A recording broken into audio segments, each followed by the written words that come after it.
And I thought that the reasonable thing to do when you talk about the future is to start talking, or at least to understand a little bit the past. So I would like to start talking about how families have changed in the last 20 years in Latin America. What happened to me is that the more I understand the past, the more problems I have to say something meaningful about the future, because the past is so complex that it's very difficult to predict this complexity. So I would like to start my presentation, first of all, by acknowledging who are the real family demographics in Latin America. Okay? There's a huge list, and I'm sorry, I apologize if I do not mention some names, but I'm not in this list, and I created it myself. But the reason I'm talking about Latin America is because I know almost all families there. I do have a little bit of social and demographic information of everybody in Latin America, regardless of age, educational attainment, family co-residence. And I do know this information because I'm a big fan of IUSSP's microdata, the big microdata, census microdata. So as you know, IUSSP is a project at the University of Minnesota that houses the richest collection of free census microdata on the planet. And we have lots of geographic detail there. We know families, age, education, union status, lots of data. And we are very lucky, the ones who study Latin America, because it's the best covered area in the world in IUSSP, not only geographically, but also historically, because we have data from the 1960s to the 2010. And what I've been doing during the last 3-4 years is collecting this data and trying to analyze trends and patterns. And I'm going to show you what are the main conclusions of what I've reached so far. Okay? So first thing is that we know that since the 1960s, 1950s to 2010, there's been what we call the Latin American cohabitation boom, which means that more and more young generations are cohabiting and not marrying. And here in this graph I'm showing, on the horizontal axis we have time, on the vertical axis we have the percentage of women aged 25-29 that are cohabiting. And we know that, for instance, in Uruguay it went from 7% in 1970 to 70% in 2010. In Brazil, from 18% in 1970 to almost 50% in 2010. So first of all, there's been what we call the Latin American cohabitation boom. As a result, we also see that there are more and more children born out of wedlock. Here I have to thank my colleagues Benoit Laplan, Teresa Castro, Teresa Martin, Clara Cortina for sharing these results with me. In the 1970s, children born around 1970, 75% of them were born to a married mother. In 2000, it's less than 50%. So more cohabitation, more children out of wedlock. Also, fertility is declining in all Latin America. Here I'm showing total fertility rates from the United Nations, and you see that without exception, we are seeing this fertility decline. But more cohabitation, more children out of wedlock, fertility declines, but age at union formation has remained more or less stable. So women in Latin America do marry, do form unions at the same ages that their mothers used to do 30, 40 years ago. So no changes in this timing of union formation. And only recently, we are seeing signs of fertility postponement. So this is the percent of childless women among all women aged 25-29. And if this percent goes up, that means that women are having children later in life. And as we can see, only very recently are we seeing signs of fertility postponement. So more cohabitation, more children out of wedlock, less fertility, but stability, timing in union formation, stability, timing in childbearing. Then, when we had these results, I met an important person. in the field of demography who had a theory. I say, just help me to interpret the results. And he came to my office and see the results, and I think he told me, this looks familiar. So this person is Ron Esteve, and he came to my office with his own framework, okay? The second demographic transition framework. As you can see, there are some cracks, but still it's one piece. And he told me, Albert, can we see the reality, what's happening in Latin America through my second demographic transition, also together with Dirk van de Kamp? And I said, Ron, I don't know.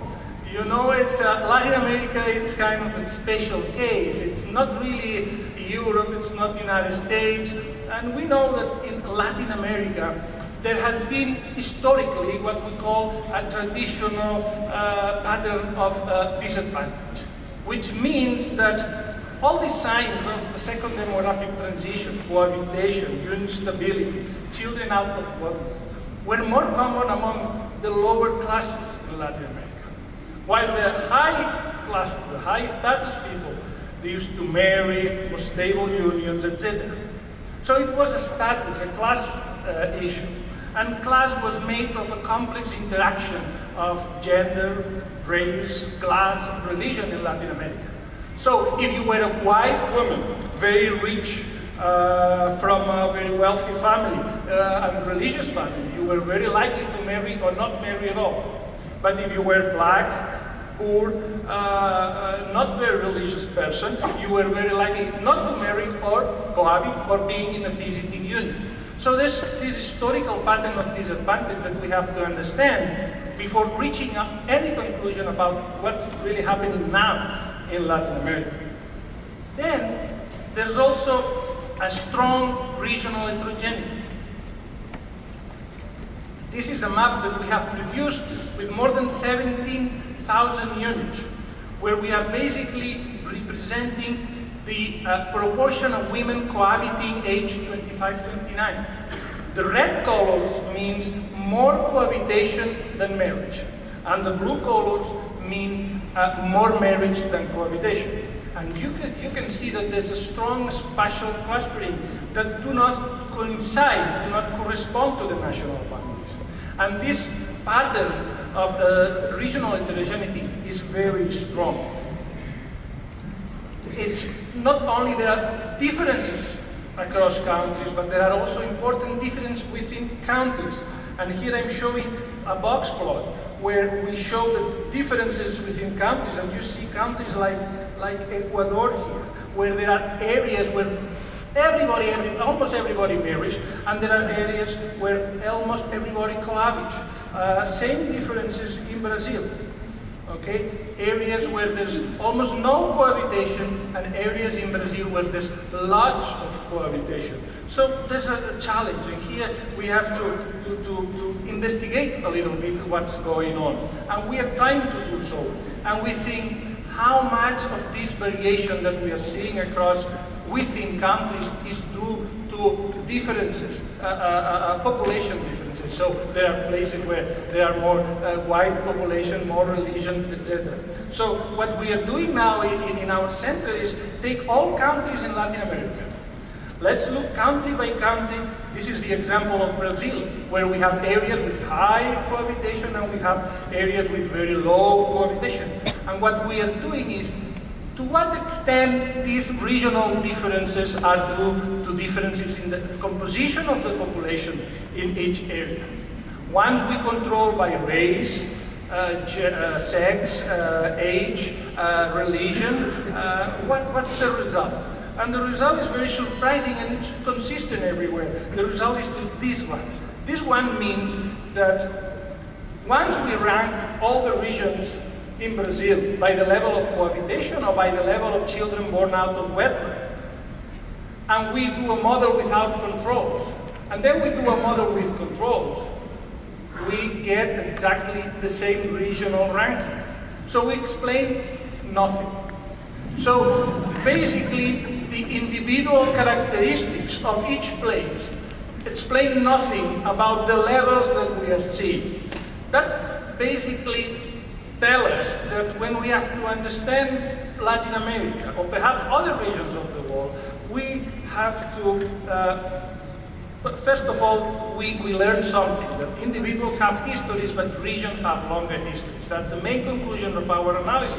But then, when we want to understand what's going on, we need, first of all, to take into account this geocultural base, which is our regional effect.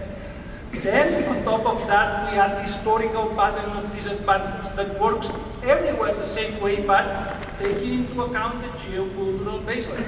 And then, we have this contemporary change, this change that is happening right now, the change that I show you in the first slide. But to add more complexity here, this change is different depending on the social group that we are looking. And this is an important slide.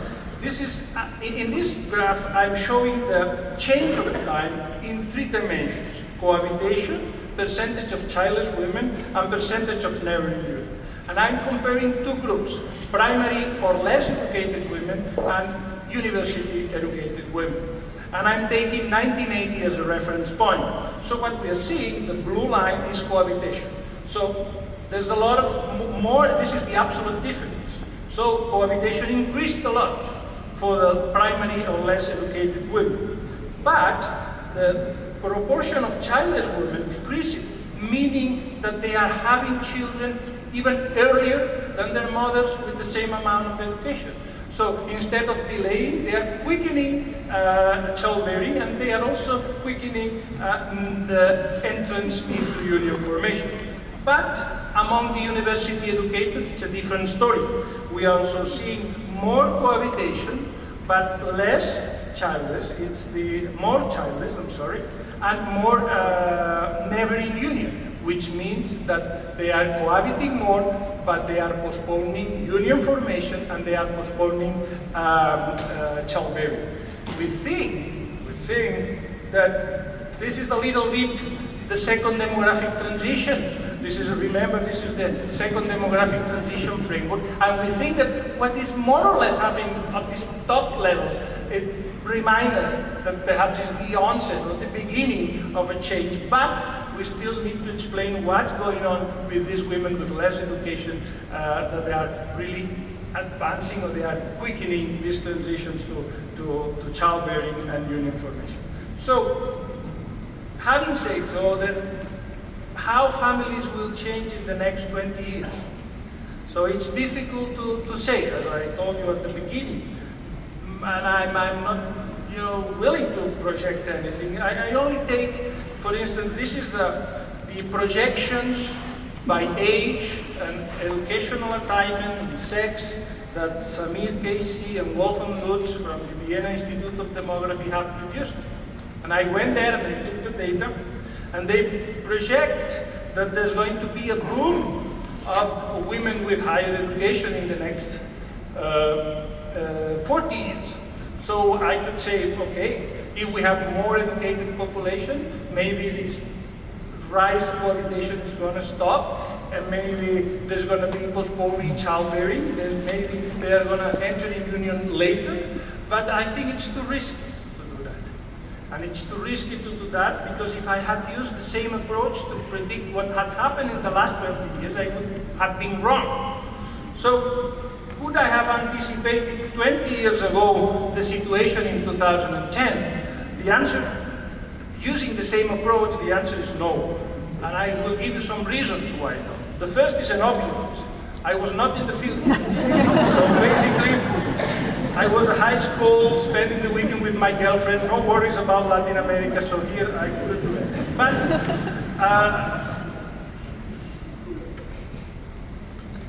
I guess the most reasonable thing to do would have been to predict the erosion of the historical pattern of disadvantage.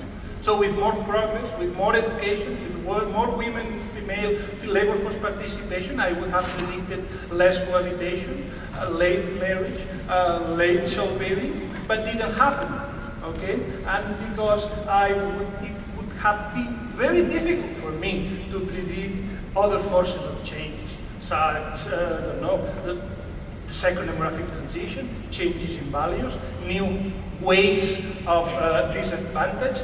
So the future is always full of surprises. So my recommendation is basically expect surprises for the next 20 years, and I really don't know what is going to happen. I would like to end, if I have time, with a picture, a photograph. This is a photograph that I took from one of the highest impact journals in the world. This is Hello magazine. This is the picture. I was in the barber shop, and I was reading it, and it's a family, a very wealthy family in Colombia, one of the wealthiest families of the Cauca Valley. And there are 4 generations of women living under the same roof. Okay, so it's a multi-generational extended house. And the only information I have about age is that there is a difference of 65 years between the oldest and the youngest. So I think that she is 14, so she is 79, 59, 39, and 14. And it means that 4 generations are very rich people, and they had children at very young ages, and they all married. And the question is, what is she going to do? Basically, what the youngest woman is she going to do? Is she going to marry at age 19, or it's going to cohabit, or so on? So, but it's the question, and I really don't know what this young lady is going to do.